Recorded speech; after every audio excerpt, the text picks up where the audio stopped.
परम श्रद्धास्पद परम पूज्य आचार्य प्रवर के चरणों में अभिवंदना।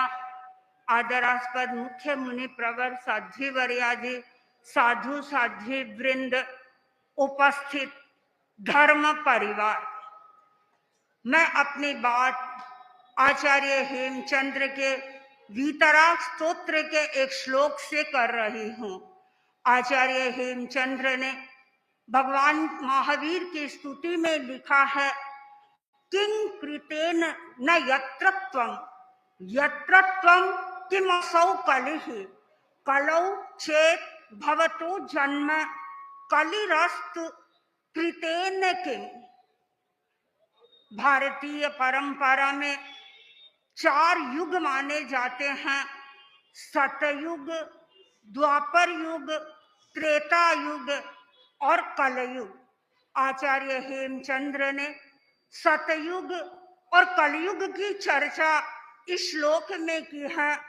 उन्होंने कहा, किं कृतेन न यत्रत्वम्, सतयुग है और सतयुग में भी मुझे आपके दर्शन प्राप्त नहीं हो रहे हैं, तो उस सतयुगा का भी क्या प्रयोजन है। और यत्रत्वम् किमसौ कलिः, जहां आप हो तो फिर वहां यदि कलयुग है वह भी मुझे प्रिय है। और आगे आचार्य कह रहे हैं, कलौ चेत् भवतो जन्म कलिरस्तु कृतेन किम्। कलयुग में आपका जन्म हुआ है तो इसलिए कली रस्तु, कली ही मुझे प्रिय है। कृतेन किम, उस सतयुग से मेरा क्या प्रयोजन है। और मैं इस श्लोक को इस संदर्भ में प्रस्तुत करना चाहूंगी। आचार्यवर, आपका जन्म इस कलयुग में हुआ है और हमें भी यह कलयुग है वह पसंद है, क्योंकि इस कलयुग में हमें आपका मार्गदर्शन उपलब्ध हो रहा है। आप इस कलयुग को सतयुग बना रहे हैं। परम पूज्य आचार्यवर का आज गुजरात में पहली बार शुभागमन हुआ है। दिनेश कुमार जी स्वामी ने तो कहा एक बार पहले पधार चुके हैं, मैं मानती हूँ, लेकिन आचार्यवर युग प्रधान आचार्य बनने के बाद पहली बार उत्तर गुजरात में आए हैं।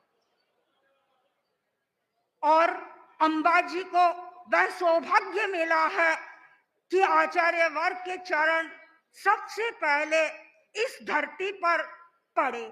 गुजरात एक अध्यात्म प्रधान संस्कृति वाला प्रदेश है। यहाँ के लोगों में श्रद्धा है, भक्ति है, साधना है और सौंदर्य है। और श्रद्धा लोगों की हम अपने आंखों से देख रहे हैं। आचार्यवर ने जब से बायतू से प्रस्थान किया है तब से ऐसा लगता है गुजराती लोगों का तांता लगा हुआ है। कितने लोग आचार्यवर की सेवा में आ रहे हैं। कई लोग कहते हैं हम उत्तर गुजरात से आए हैं, कई लोग कहते हैं हम अमुक गांव से आए हैं। अलग अलग गांव का के लोगों का मानो एक रेला सा लगा हुआ है।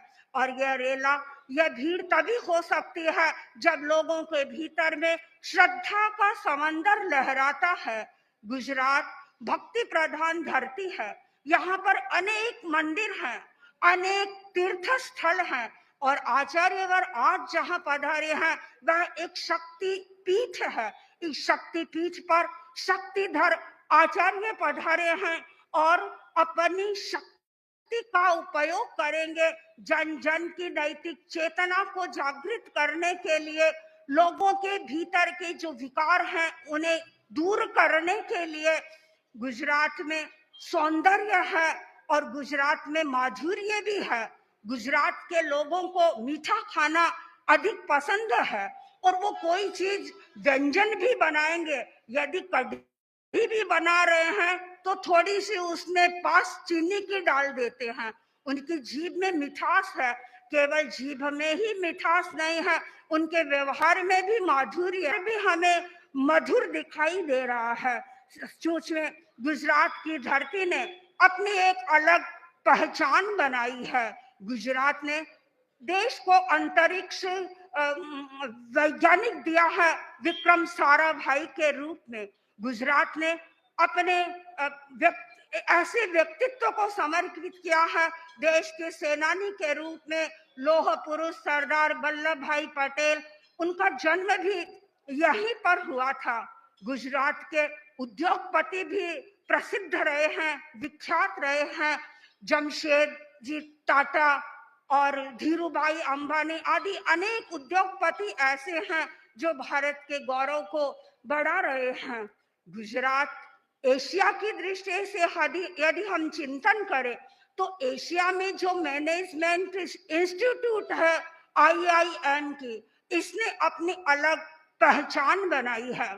और इसके साथ साथ में गुजरात के बारे में ये भी कहा जाता है कि गुजरात का जो गांधीनगर है वो ग्रीनेस्ट कैपिटल के रूप में जाना जाता है। हरा भरा वह प्रदेश है। आचार्यवर भी उस हरे भरे प्रदेश में जनमानस को हरा भरा बनाने के लिए आए हैं। कैसे लोगों के भीतर अध्यात्म का अंकुर पैदा हो, इस दृष्टि से आपका यहाँ पर पदार्पण हुआ है।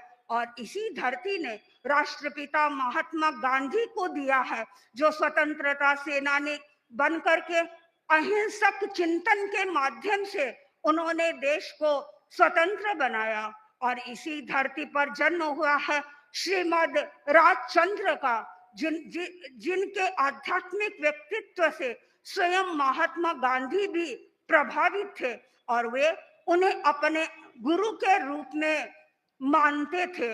और जब मैं जैन परंपरा की ओर ध्यान केंद्रित करती हूँ तो आचार्य हेमचंद्र भी गुजरात के राजाओं महाराजाओं से बहुत अधिक प्रभावित हुए थे।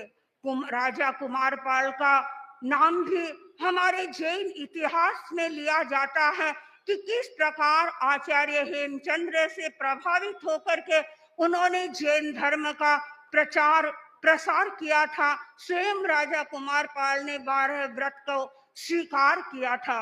और इसके आगे मैं और बढ़ूं तो तेरह पंथ धर्म संघ के भी अनेक ऐसे श्रावक श्राविकाएं हुए हैं जिन्होंने हमारे संघ को आगे बढ़ाने में अपना योगदान दिया है, संघ की प्रभावना करने में अपना योगदान दिया है। 13 पंथ के आचार्यों में सबसे पहले यहाँ पर पधारने वाले आचार्य थे आचार्य श्री रायचंद जी, जिन्होंने यहाँ चातुर्मास तो नहीं किया था लेकिन एक स्वल्पकालिक यात्रा की थी। और उस यात्रा में वे कच्छ भी पधारे थे, सौराष्ट्र भी पधारे थे और गुजरात भी पधारे थे। और उस समय में कच्छ सौराष्ट्र ये सब अलग अलग प्रांत के रूप में गिने जाते थे, किंतु अब तो ये सारा गुजरात ही बन गया है, गुजरात के अंग ही बन गए हैं। और जब उस समय में आचार्य रायचंद जी यहाँ पधारे थे तो जीतमल जी स्वामी भी मुनि अवस्था में उनके साथ में आए थे। और हम सुनते हैं इतिहास में बराबर दालगढ़ी के बारे में भी किस प्रकार वे कच्छी पूज कहलाते थे और कच्छ में उन्होंने किस प्रकार 13 पंथ के झंडे को गहराई में गाड़ा था, यानी गहराई में ले गए थे और लोगों को 13 पंथ के बारे में समझाया था। अनेक लोगों को 13 पंथी बनाया था, अनेक लोगों को उन्होंने सम्यक्ति बनाया था, व्रती बनाया था और 13 पंथ का खूब प्रचार प्रसार उन्होंने किया। और वर्तमान में मैं अनुभव कर रही हूँ परम पूज्य आचार्यवर ने भी अपने स्वल्प काल में यानी थोड़े से समय में आचार्यवर दूसरी बार गुजरात पधार गए। कच्छ इतनी जल्दी कोई पधार जाएंगे उसमें शायद पहले आचार्यवर ही होंगे। कच्छ पधारे और अच्छा समय कच्छ के लोगों को दिया, पूरा परिभ्रमण किया और अब आचार्यवर दूसरी बात गुजरात की भूमि में पधारे हैं। गुजरात की भूमि तीर्थ की भूमि है और आचार्यवर इस तीर्थ स्थल में पधारे हैं। सचमुच में जहाँ गुरु के चरण टिकते हैं वह धरती तीर्थ बन जाती है।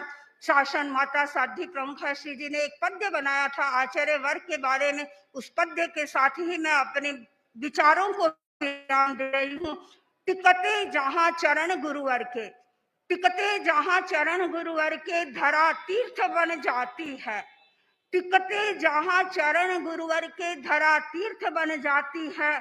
नैतिकता का नाद गूंजता बिना तेल जलती बाती है। नैतिकता का नाद गूंजता बिना तेल जलती बाती है।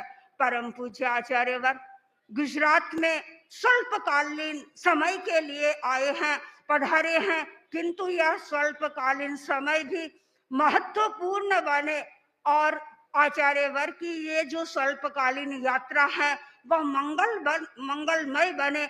आचार्यवर लोगों के भीतर सद्भावना के बीजों को अंकुरित करे और नैतिकता का दीप जलाए। इसी मंगल भावना के साथ ओम अर्थ।